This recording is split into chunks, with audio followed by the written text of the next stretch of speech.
Ruslarda büyük kübjarlar avtıra. Rinat abi Muslimov otura, kurşavı geldi. Rinat abi, biz hanım bile görüşürler. Hayır. Ben, Rinat abi, yani bu yüzden senin özün işitkenin yok. Bana Singada olsun ol, bülek, sürpriz. 1 minutka kaldır beni diyen jır yazdım. Bana hazır sana iştirsiz. Siz neler uylap yazgansızdır Rinat abi men bilmeyim. Men bu jırni yazganda balayrak. Bolat mana shunday vaqt. Mana ish pishgan vaqtlar bola. Mana ko'ngilga narsalar yetmay. Ko'rasan mana bor da aybat ayman. Bor da aybatni bor mana ko'ngil narsalar kiti. Ko'ngil nikdir mana birgina minutka bo'lsa da yolg'iz qolasi keladi ko'ngilni. Mana shunga yozilgan jir bu jırna birinchi topqa jırlab qarayım. Bir ko'p jırlagandan so'ng nechik deb aytsam, agar bo'la aytsangiz endi davom etaman, bo'la aytsangiz bir-birda o'kkalamayman. Tinglab qaraysiz hali. 1 minutga qoldir meni.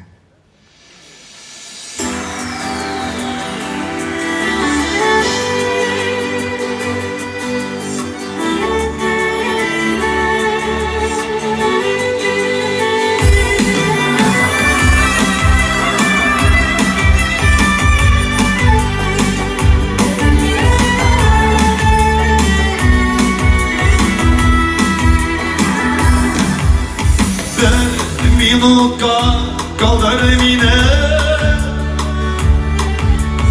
Eydir süzek bulsana Man sulangan da güngele Zeyü bilen tulsana Bir minutka kaldır mine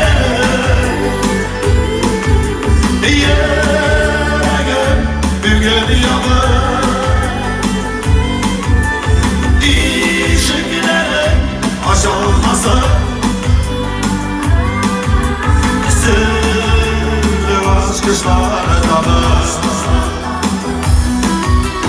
Bir yılda kalır yine Yüreğim bugün yağmur İşiklerim aşamasın Sırlı aşk kışlar damar Bir şey Rinat abi diyecek.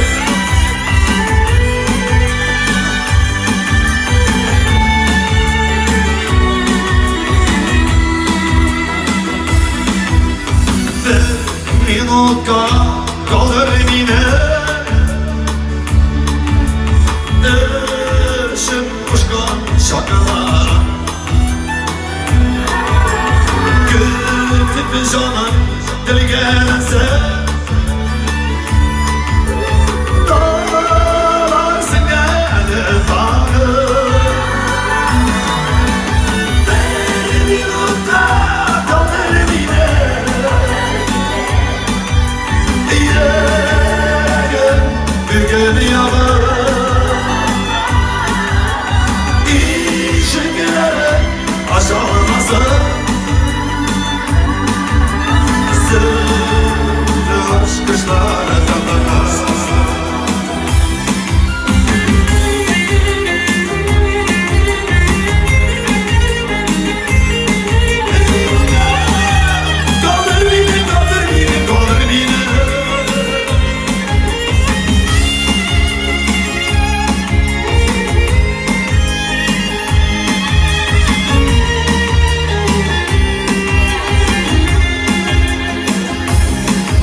Minutka kalır mine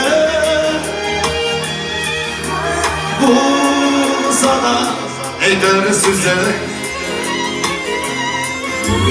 Seni kaldırıp gidene Nişler meninde yüzer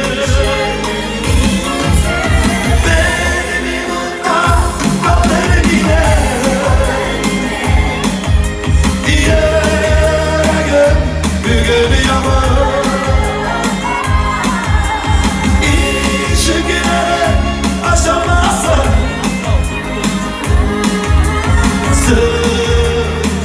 kışlarına